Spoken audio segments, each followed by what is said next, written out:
জিয়াউর রহমানের আমলে সংবিধানের যে মূল একটা স্পিরিট ছিল এটা বদলে ফেলা হলো। সংবিধানে বিসমিল্লাহির রহমানির রহিম এই কথাটা লেখা ছিল না। রাষ্ট্রধর্ম ইসলাম বা আমাদের ইসলামিক রিপাবলিক অফ বাংলাদেশ এরকম কথা ছিল না। কিন্তু জিয়াউর রহমান এর আমলে তো বিসমিল্লাহ যোগ করেছেন, আমাদের মানে রাষ্ট্রীয় আদর্শ ইসলাম এই কথা মানছেন এবং আরও অনেক কিছু পরিবর্তন করে ফেলেছেন।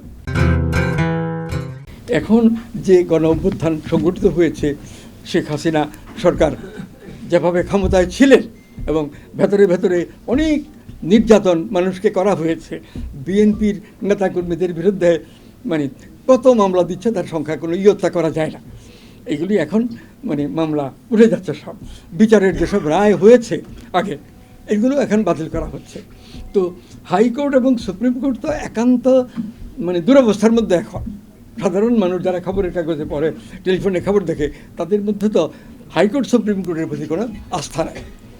নিচে কোর্ট যেখানে সাধারণ মানুষের অপরাধ করলে বিচার হয়, চোর ডাকাত, ওইগুলোর বিচার হয়তো ঠিক আছে, কিন্তু যেগুলো রাজনৈতিক গুরুত্ব সম্পূর্ণ জাতীয় কোনো ঘটনা, সেইগুলো সম্পর্কে তো হাইকোর্ট এবং সুপ্রিম কোর্ট যখন যারা ক্ষমতায় থাকেন তখন এইভাবে কাজ করেন যে প্রধানমন্ত্রী অথবা রাষ্ট্রপতি যদি কোনো আদেশ দেন সেইটা তারা পালন করে।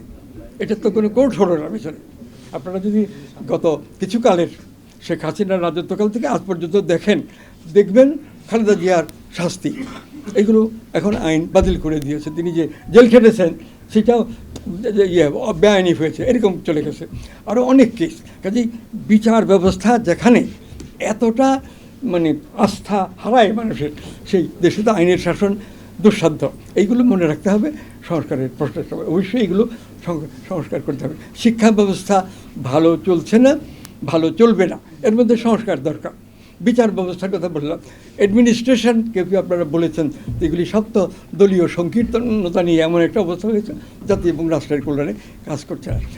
সংস্কারের প্রশ্নে, পরিবর্তনের প্রশ্নে এই কথাগুলো মনে রাখতে হবে যে সংবিধান 1972 সালে করা হয়েছিল, সেই সংবিধান অনুযায়ী তো বাংলাদেশ চলতে পারেনি। শেখ সাহেব যখন প্রধানমন্ত্রী ছিলেন তখনই 4টা সংশোধনী হয়েছে এবং 4র্থ সংশোধনী এসে বলতে গেলে কনস্টিটিউশনে যেটুকু গণতান্ত্রিক ব্যাপার ছিল সেইটুকু বাতিল করে দেওয়া হয় বাকশালের কনস্টিটিউশন দিয়ে, ওয়ান পার্টি সিস্টেম ইত্যাদি ইত্যাদি প্রবর্তন করে। শেখ সাহেব কিন্তু সমাজতন্ত্রের সমর্থক ছিলেন না। একটা সময় এসে সমাজতন্ত্র তিনি গ্রহণ করেছেন বহুলাংশে অবস্থার চাপে। সেই জায়গায় যখন একদলীয় ব্যবস্থা করে টোটালি সমাজতন্ত্রের দিকে চলে গেলেন, তখন এই কনস্টিটিউশন তো ব্যাপকভাবে গণতান্ত্রিক পার্ট সম্পূর্ণ অবহেলিত হয়ে যায়। এই অভিজ্ঞতাগুলো আমাদের গণতন্ত্রের প্রসঙ্গে স্মরণ করতে হবে এবং এইগুলোকে অতিক্রম করে জিয়াউর রহমানের আমলে সংবিধানের যে মূল একটা স্পিরিট ছিল এটা বদলে ফেলা হলো। সংবিধানে বিসমিল্লাহির রহমানির রহিম এই কথাটা লেখা ছিল না। রাষ্ট্রধর্ম ইসলাম বা আমাদের ইসলামিক রিপাবলিক অফ বাংলাদেশ এরকম কথা ছিল না। কিন্তু জিয়াউর রহমান এর আমলে তো বিসমিল্লাহ যোগ করেছেন, আমাদের মানে রাষ্ট্রীয় আদর্শ ইসলাম এই কথা মানছেন এবং আরও অনেক কিছু পরিবর্তন করে ফেলেছেন। এইভাবে এই সংশোধন অকার্যকর হতে হতে, অ্যামেন্ডমেন্ট হতে হতে বর্তমান অবস্থায় আসছে। এখন অনেকে বলছেন যে সংবিধান নতুন করে রচনা করতে হবে এটাকে বাতিল করে। অনেকে বলছেন যে না, বাতিল না করে এটা সংশোধন করে চলা যাবে এবং তার পরামর্শও দিচ্ছেন। তো এটা এই বিতর্কের মধ্যে আছে। এখানেও একটা সিদ্ধান্ত নিতে হবে যে সংবিধান সংশোধন করে আমরা এগোবো না বাতিল করব। যে ঐক্যের কথা আমরা বলছি সেই জায়গাতে এইসব বিষয়ের মীমাংসা করতে হবে। আর এই গণ অভ্যুত্থানের মধ্য দিয়ে হাসিনা সরকারের পতন এবং শেখ হাসিনার শাসনকালে যেসব নির্যাতন হয়েছে মানুষের প্রতি নানাভাবে, আর যাদেরকে আওয়ামী লীগের বাইরে দেখছেন তাদের উপরেই নানাভাবে নির্যাতন করেছেন, এগুলো অনেকটা স্পষ্ট হয়ে সামনে আসছে এবং তার ফলে শেখ হাসিনার ইমেজ রাজনৈতিক নেতা হিসেবে, নেত্রী হিসেবে একেবারে মানে ধূলিসাৎ হয়ে গেছে। কিন্তু আওয়ামী লীগ তো রয়ে গেছে, ভেতরে ভেতরে কাজ করছে এবং কোনো উন্নত রাজনৈতিক বক্তব্য নিয়ে আসছে না। আমরা মুক্তিযুদ্ধ করে জয়ী হয়েছি, বঙ্গবন্ধু আমাদের নেতা ছিল, বঙ্গবন্ধুকে মহিমান্বিত করা নানাভাবে, এর মধ্যেই তো আওয়ামী লীগের বক্তব্য সীমাবদ্ধ ছিল শেখ হাসিনার 15 বছরের শাসনকালে। আর এর মধ্যে যে কোনো বিরুদ্ধ পক্ষ সে ইন্টেলেকচুয়াল হোক অথবা রাজনৈতিক কর্মী হোক না হোক, তাদেরকে যেভাবে মামলার পর মামলা দিয়েছে, হয়রান করেছে, এটা একটা অন্তহীন ঘটনা, সীমাহীন অপরাধ।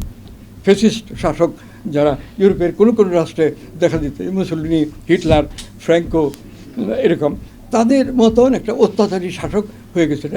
এই কথা বলার স্বাধীনতা কেউ নিতে পারতেন না, যেটুকু আইনসঙ্গত সেটাও, কারণ সামান্য কারণে অসামান্য অসন্তুষ্ট হলে মানুষের জীবন বিপন্ন করে দেয়। এই বাস্তবতার মধ্যে এখন প্রফেসর ইউনূস সাহেবের নেতৃত্বে যে উপদেষ্টা পরিষদ গঠিত হয়েছে, সেই উপদেষ্টা পরিষদ রাষ্ট্র চালাচ্ছে, তো খুব ধীরগতিতে চলছেন, এইটাতে অনেকে ধৈর্য হারিয়ে ফেলছেন। তো এইগুলো ব্যাপারেও এই অধ্যাপক ইউনূস সাহেবকে পরামর্শ দিতে হবে। আপনাদের যাদের সুযোগ আছে তার সঙ্গে যোগাযোগ করে অনানুষ্ঠানিকভাবে এবং আনুষ্ঠানিকভাবে পরামর্শ দিতে হবে যে এইভাবে আমরা একটা যেতে পারবো। আচ্ছা, এখন হলো যে অনেকগুলো কথা আসছে, এই যে গণ অভ্যুত্থান, হাসিনা সরকারের পতন এবং তার পরবর্তীকালের ঘটনাবলী, এগুলোর বিবরণ নানাভাবে সরকার পক্ষ থেকে সকলকে জানানো দরকার। যারা ইউনূস সাহেবকে সমর্থন দিচ্ছেন অবশ্যই তাদেরকে জানানো দরকার, তাহলে সামনে কিভাবে পা ফেলতে হবে, অগ্রসর হতে হবে, সেই সব বিষয়ে মানে একটা পরিচ্ছন্ন ধারণা থাকবে। আমরা কিছুতেই বর্তমান উপদেষ্টা পরিষদের রাজনৈতিক ব্যর্থতা চাই না, আমরা চাই তাদের সাফল্য, এবং সেই সাফল্যের জন্যে আমরা ইউনূস সাহেবের এই উপদেষ্টা পরিষদের প্রতি একটা সমর্থনমূলক দৃষ্টিভঙ্গি নিয়ে এগোবো এবং তাকে পরামর্শ দেব। যদি তারা সাফল্যের সঙ্গে একটা নির্বাচন করে বাংলাদেশে একটা গণতান্ত্রিক প্রক্রিয়ার আরম্ভ করে দিয়ে যেতে পারেন, তাহলে সেইটাই ইউনূস সাহেবেরও এবং আমাদের সকলেরও একটা বিজয়ের মতো ব্যাপার হবে এবং আমরা রাজনীতিতে ভালোর দিকে যেতে পারবো। এটা আরও একটা কথা বলি যে রাজনৈতিক দল দরকার উন্নতির দিকে যেতে হলে। দল যদি না থাকে তাহলে শূন্যের মধ্যে বিদেশি নানা শক্তির, পশ্চিমা বড় শক্তিগুলির পরিচালনায় বাংলাদেশ রাষ্ট্র হিসেবে গড়ে উঠবে না। বাংলাদেশ কি গত এই 53 বছর পার করছে, এখানে রাষ্ট্র হিসেবে গড়ে উঠেছে? আজকে মার্কিন যুক্তরাষ্ট্র যেভাবে বাংলাদেশ সরকারকে পরামর্শ দিতে হবে, এইটা করতে হবে, ওইটা করতে হবে, সেটা করতে হবে, এই কথাটা কি তারা ভারতে গিয়ে বলতে পারবে, শ্রীলঙ্কায় গিয়ে বলতে পারবে, ইন্দোনেশিয়ায় গিয়ে বলতে পারবে, ভিয়েতনামে গিয়ে বলতে পারবে? বাংলাদেশের সরকারকে খুব কম গুরুত্ব আমেরিকা দিচ্ছে। আগের মতো তো যুদ্ধ করে কোনো দেশকে দখল করে নেয় না। এখনকার যে পরাধীনতা, এটা অনেকটা এই অর্থনৈতিক এবং রাজনৈতিক শক্তিগুলোর উপরে কর্তৃত্ব বিস্তার করে করা হয়।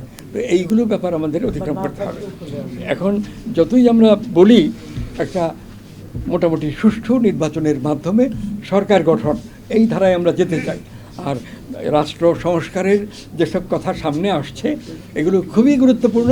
রাজনৈতিক নেতাদের থেকেই এই বিষয়গুলো আসা উচিত ছিল, কিন্তু কোনো রাজনৈতিক নেতাই, সে আওয়ামী লীগ হোক, বিএনপি হোক, জাতীয় পার্টি হোক, বামপন্থী দল হোক, কোনো পক্ষই সেটা গুরুত্বের সঙ্গে বিবেচনায় নেননি, আদৌ বিবেচনায় নেননি। এই অবস্থাতেই তো আজকে ওই প্রফেসর ইউনূসের নেতৃত্বে যে উপদেষ্টা পরিষদ গঠিত হয়েছে, এই ব্যাপার তাদের সামনে আসছে এবং একরকম সমর্থন পাচ্ছে রাজনৈতিক মহল থেকে, জনগণের ভেতর থেকেও। তো এই প্রক্রিয়াটা যাতে একটা সফল গণতান্ত্রিক যাত্রার আরম্ভ বিন্দু হয়, এই ইউনূস সাহেবের উপদেষ্টা পরিষদ, এইটাই আমাদের কাম্য। আপনারা যেসব কথা বলছেন সেগুলো গুরুত্বপূর্ণ, এর মধ্যে আবেগের উত্তাপ আছে, যুক্তিবুদ্ধিও আছে। নিজেরা বিবেচনা করে একটা সার সংকলন করলে সমস্ত বক্তব্যের একটা বিষয় পাবে এবং সেই বিষয়টা তৈরি করলে ভালো করবে যে একটা সমস্ত আলোচনার এই সার সংকলন করে এই ধারায় আমাদেরকে এই পথে যেতে হবে। আমরা এখানে যা বলছি তার সবটা গ্রহণীয় না হতে পারে। সার সংকলন করতে গেলে কিছু কথা বাদ দিতে হবে, কিছু কথা সংযোগ করতে হবে। এভাবে করে সেটা প্রকাশ করলে, নিজেদের মধ্যে প্রচার করলে ভালো। আর ইউনূস সাহেবকেও এই কথাটা অবশ্যই যাদের সুযোগ আছে, মানে ব্যক্তিগতভাবে যদি সম্ভব হয় গোষ্ঠীগতভাবে পশ্চাৎ করতে গিয়ে বলতে হবে যে এই কাজগুলো আমাদের সামনে আছে, এগুলো আমরা টোটাল আপনাকে সমর্থন দেবো, আমরা এটা চাই। এইভাবে আমরা একটা বর্তমানে ক্রাইসিস অতিক্রম করতে পারি। কোনো সন্দেহ নাই যে একটা ট্রানজিশন পিরিয়ড, অনেকে বলছেন ক্রান্তিকাল, মানে একটা অবস্থায় আমরা আছি, এটা খারাপ। আমরা এমন একটা অবস্থায় যাব যেটা ভালো হবে, ভালোর দিকে যাব। এর দুটার মাঝখানে যে সময়, এটাই তো ট্রানজিশন পিরিয়ড, ক্রান্তিকাল। প্রকৃতপক্ষে একটা ক্রান্তিকালে আছি, কিন্তু এর মধ্যে সম্ভাবনা আছে ক্রান্তিকাল অতিক্রম করে ভালোর দিকে যাওয়া। ক্রান্তিকালটাকে আমরা বুঝবো, আর সম্ভাবনাটাকে বুঝবো, সম্ভাবনার বাস্তবায়নের দিকে যেতে হবে। আর ধৈর্য ধরে চিন্তাভাবনা করে কথা বলতে হবে, কাজ করতে হবে। আবেগ উত্তেজনা দরকার আছে, আবেগ ছাড়া কাজ হয় না, কিন্তু এর মধ্যে যুক্তি বুদ্ধি দিয়ে এই কর্মপন্থা নির্ণয় করে কাজ করতে হবে। আপনাদের সবাইকে আন্তরিক ধন্যবাদ জানাচ্ছি।